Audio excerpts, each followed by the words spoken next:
raw and unscripted. KSU. Quick, tactical conversations from the heart of the power sports industry. In this business, time is torque.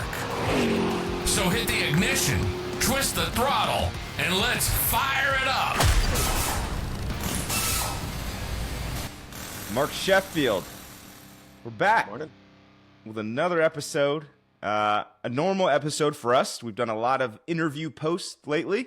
You ready to get going? You ready to have some fun? I got a new shake up to this episode. Go ahead. Episode 8,372,436.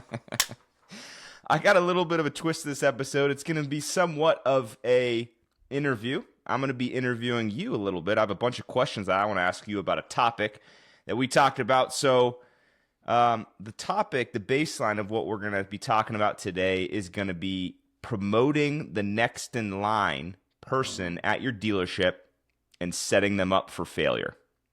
I would say this is going to be rapid fire questions, but with you, there is no rapid fire because your answers typically are extremely long. So let's get the pod clock started. Let me wait until this counts down before it cuts me off here. This is like as raw and unscripted as it gets.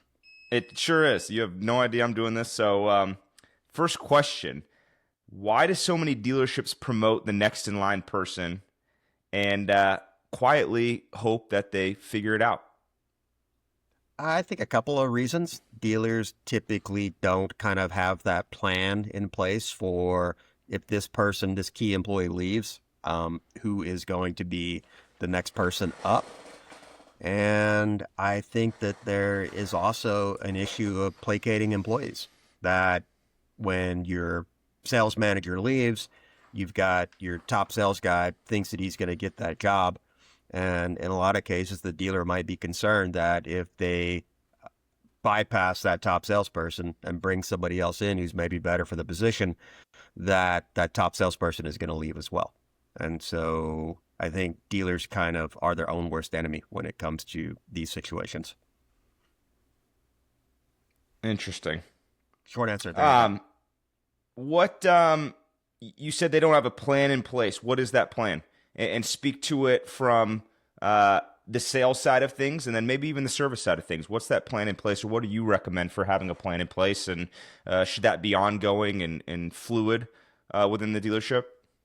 Well, I think that you as an owner or a GM should always have in your mind what happens if key employees in my dealership leave, get hit by that proverbial bus that drives around the country taking out, good people. Everyone's always going to get hit by a bus. Don't know why. But it seems to be a big concern, kind of like when we were kids and people were always concerned about getting caught up in quicksand. And, you kind of thought that was going to be something that you were going to run into a lot during your life. And at this point in time, I've yet once to get stuck in quicksand. Hopefully I don't get hit by the bus either. But, I think that a lot of dealers just don't kind of plan ahead. And then when it happens, they're caught out. And the other one too is that, I've talked a lot over the last decade about, the difference between jobs and careers. And I think a lot of dealers offer jobs. They don't offer careers. And if you're truly offering a career, then not only should your key managers be thinking about who's going to replace me when I'm gone, but should also be kind of this ongoing training to get those people ready for that. And, maybe it's that a lot of dealers are still closely held or family held. And so if you make it to the sales manager or the parts manager position, you just don't think that you're ever going to get that opportunity to move up because your last name doesn't rhyme with the family's last name. And so, maybe those people just don't really think ahead a lot to making sure that there's somebody who can take over when they're gone.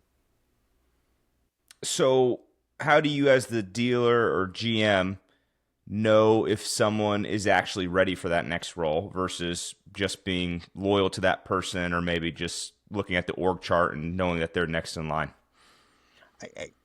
I've always done a couple of things that other dealers maybe don't agree with me on, but at least me personally, I found that they work, and the dealers I know who have tried this have typically had good success with it. But when a position opens up my recommendation is, even if you think that you've got the right employee for that position in your dealership, is that you open up that position to everybody. So if sales manager, you've got a good guy on the team, you still run an ad for that. You still come up with a standard set of questions that you're going to ask every candidate. And you explain to your good employee, hey, I'm going to interview you just like I'm going to interview everybody else. I'm not, we appreciate that you're committed to this program, but we want to make sure that we do what's right for the dealership when we hire this next employee. And the other thing I do that's pretty controversial is I never like to take, if we're going to take that employee who's already on the staff and put them into a leadership or a management position, I don't like to change their title, change their pay plan, promote them into that position, and then say, good luck. I typically like to test drive them in that position. So you're gonna keep your current position, your current title, or not your current position. You're gonna keep your current title. You're gonna keep your current pay, but you're gonna go and sit in this seat for the next 60 to 90 days. I'm going to do a lot of coaching while you're doing that. We're going to talk about it. And at the end of that, we're going to find out, are you the right person for this job? Because you may find out that you just don't like it. I mean, a lot of times, that top salesperson thinks that they want to be the sales manager, but there's a big difference that happens between selling, which is kind of, gives people energy and excitement, versus now you go on, you're the sales manager, and you're not doing that anymore. You don't get the thrill of the kill anymore. You got to train people to do that.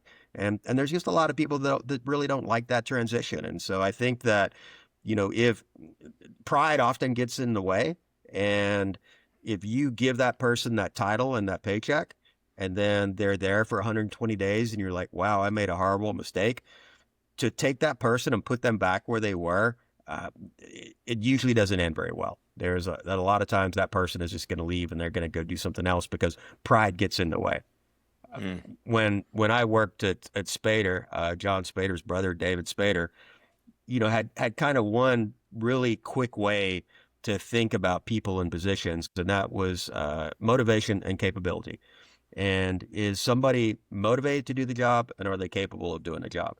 And there's a lot of times where somebody is capable of doing a job, but they're not motivated to do it. If you take somebody who's an accountant, nerd like me, loves numbers, loves data, and you put them on the sales floor, not to say that they won't be successful doing it, but does it take energy away from them, or does it give them energy? And that accountant who likes to be back by themselves, likes to, tackle one task at a time, just may not have a whole lot of fun when you put them out on the sales floor. Same thing with, the probably the biggest failure that dealers make and continue to make is they lose their service manager.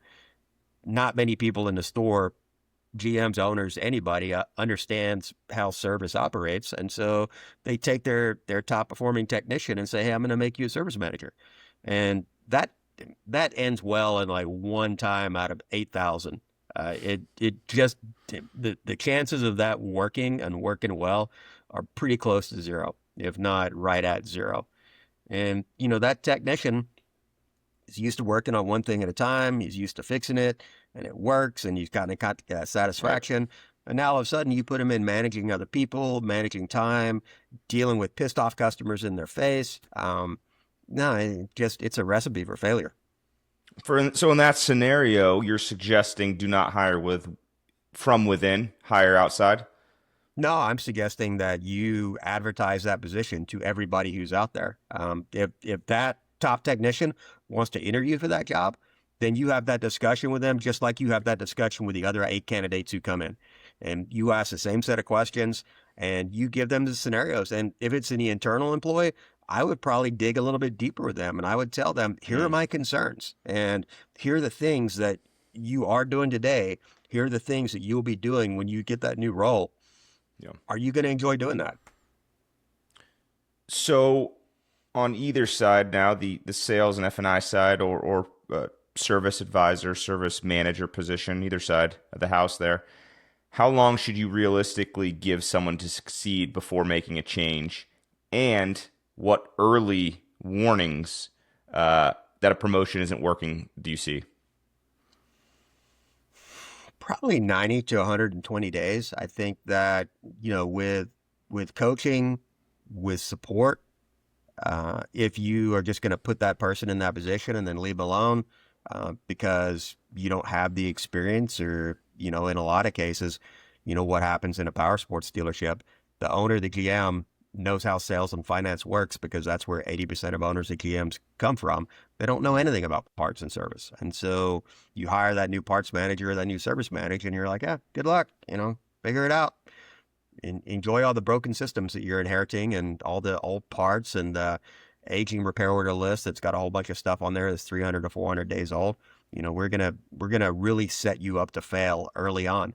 But yeah, I think 90 or 120 days. And it's when I was in the military, one of the things that pretty consistently happened, because we recognized in the military that it was a big problem, is that if you were regular enlisted, so E1 to E4, and then you go to being an NCO, non-commissioned officer, E5, at that point in time, you now, as an E5, you have to lead people, and they have to, whether they like you or not, they have to show you some level of respect because you're in a position that demands that. And in a lot of cases, when somebody had been in a unit for a couple of years and they got promoted from E4 to E5, they also got moved to a new unit. So they went to a different base, they went to a different post, because that transition from being friends with everybody to being their leader is a step that a lot of people can't take. And, you ask kind of, what are those signs? If you don't see that that person is able to make that transition or that leap, or that all of a sudden there's a lot of friction between them and the employees, then I think you got to insert yourself pretty quick and see if you can sort that out. And if you can't, you got to unwind it because it's not going to work. Yeah, I imagine that causes a bunch of friction culturally. How does that play out? Culturally, from all the other employees, maybe the people now under the sales manager, if they don't believe that that person is the right fit, maybe it was a peer one day, and the next day that is now their manager. What happens culturally, and how do you fix that?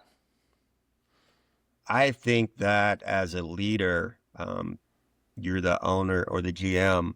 I think that as you see kind of those friction points developing between the new manager and the current staff, I think you've got to insert yourself. And whether it's taking that person to lunch, taking them outside and sit down on the picnic table, I guess saying, I understand that maybe you don't think that he was the right person to go into that job, or that you thought that you were the right person for it, but we didn't. And here are the reasons why. And you also, we dealt with this 2-3 years ago at Woods when we had some major ownership and management changes, and not everybody was happy with the decisions that we made.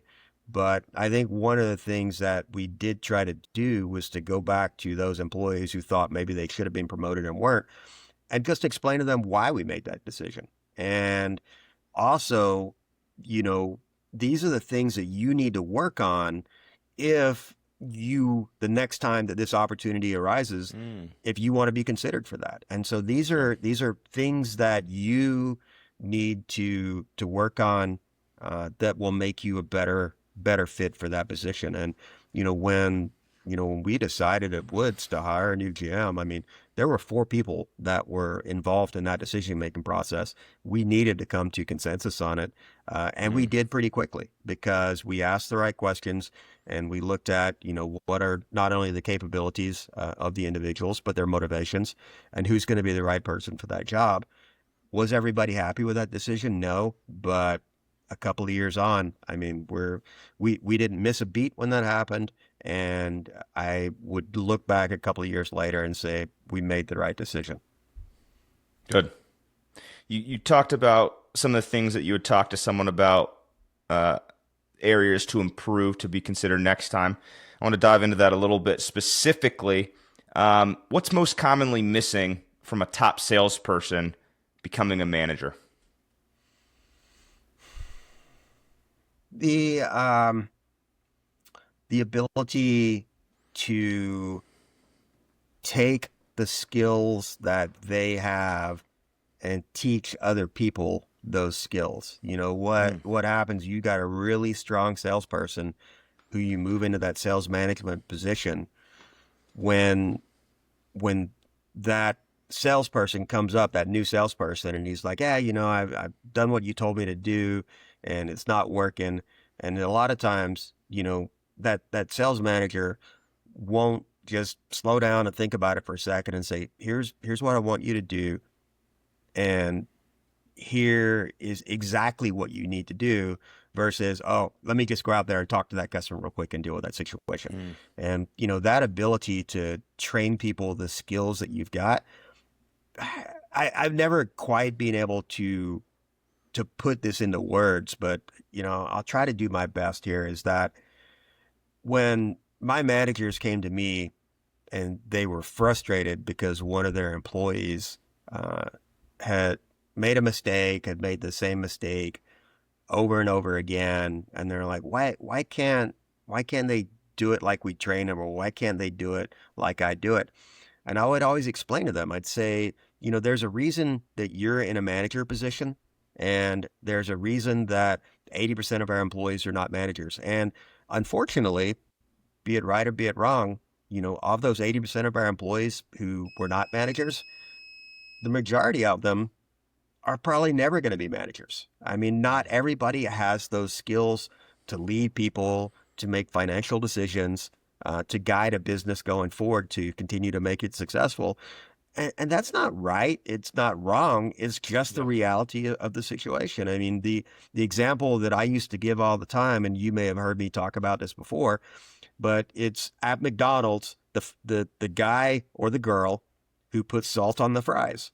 And somewhere in this country, there is a fry salter who is the best fry salter in the country.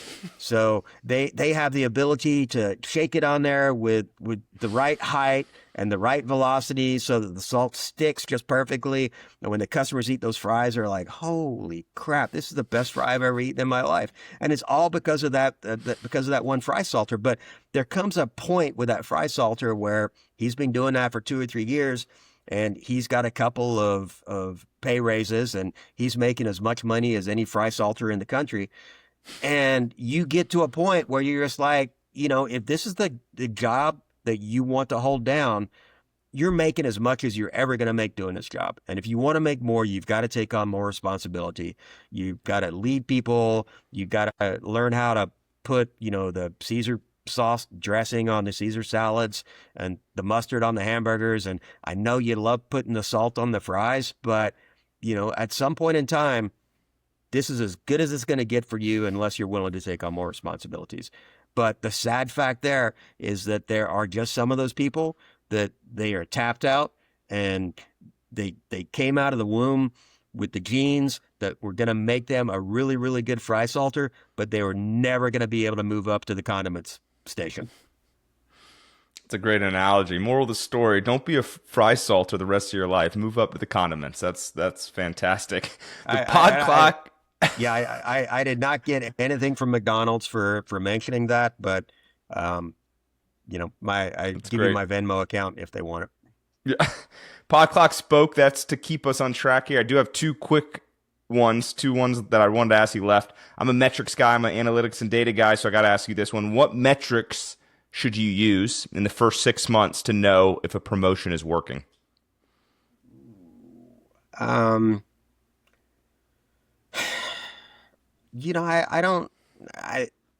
guess most people would probably say department profitability or production per employee.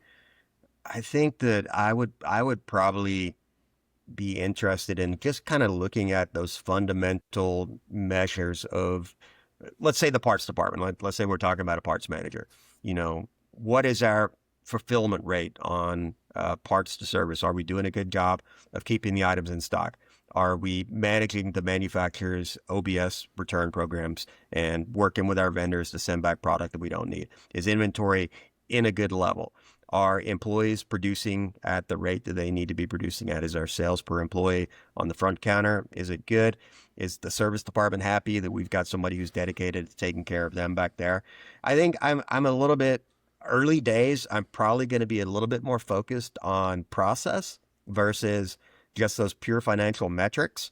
And I think that over time, if we figured out that that person is the right leader for that department, then we're going to start training them up on how do you build a budget? How do you look at the financial metrics? Which are the financial metrics you really need to look at? What's our 20 group doing? I'm going to grow them into that. But early days, I think I'm going to give somebody a little bit of a mulligan. And if they're doing a good job of leading the people, then I'm happy with that. That's good. Really good. Last one. Give a dealer one blunt, or how we call it, blunt or raw piece of advice about promoting their next in line. Ooh, one blunt or raw piece of advice. What's yours first? Mine.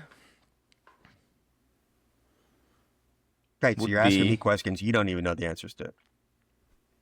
I'm thinking, man. I'm just putting my thinking cap on here. I would say my one raw piece of advice, and guilty of this before, middle of summer, lose your service manager, and you're not strong at service, and so you're just quickly trying to find somebody to fill that position. I think that sometimes you've got to endure the pain for a little bit longer to make sure that you find the right person for that job.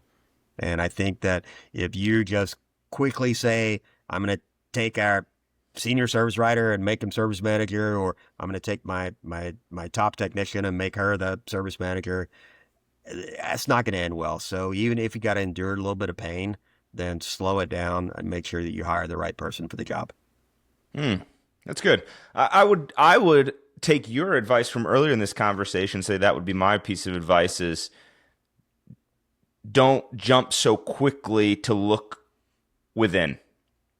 As we know, if your managers aren't doing well and are not the highest performers, and maybe you had to relieve someone of their duties, the next in line learned everything they know, usually from that manager. So it's going to be an average, probably a little bit lesser than that manager that you just boot out the door and you're constantly replacing with someone a little bit lower caliber or maybe learned a bunch of bad habits. So don't quickly look to within. I think your advice about giving everyone an equal opportunity to interview for that position is fantastic.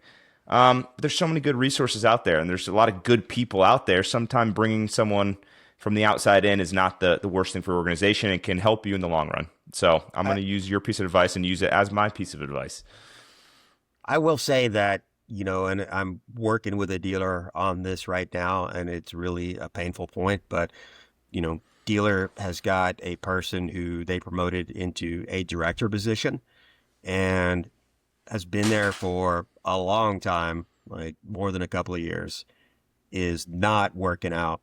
And it's been a pain point for this dealer to figure out how to deal with that. And it seems like every time we talk, it's coming back to, well, what if we just put them here? Or what if we winnowed down their position and put them here? And, the reality is when you take away somebody's title and you cut their pay and they were someone who didn't perform in your organization at a higher title and a higher pay, they're probably not going to perform at that lower level. You're playing whack-a-mole. You're moving pieces around on the board, but the reality is at some point you just got to make that tough decision and go, you know what? We tried. I feel like I put a lot of energy into this and I put a lot of effort into it.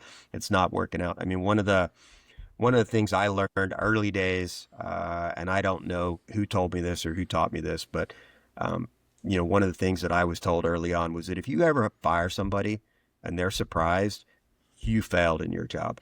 So strong. That's all we got time for. Leave us with one quote or one sentence, one markism. Supersize your fries. So ask for extra salt. There you go, guys. See you next time. Appreciate you riding with us on Raw and Unscripted. KSU. We'll We'll be back next week with more ways to rev up your dealership success. Until next time, keep the throttle wide open.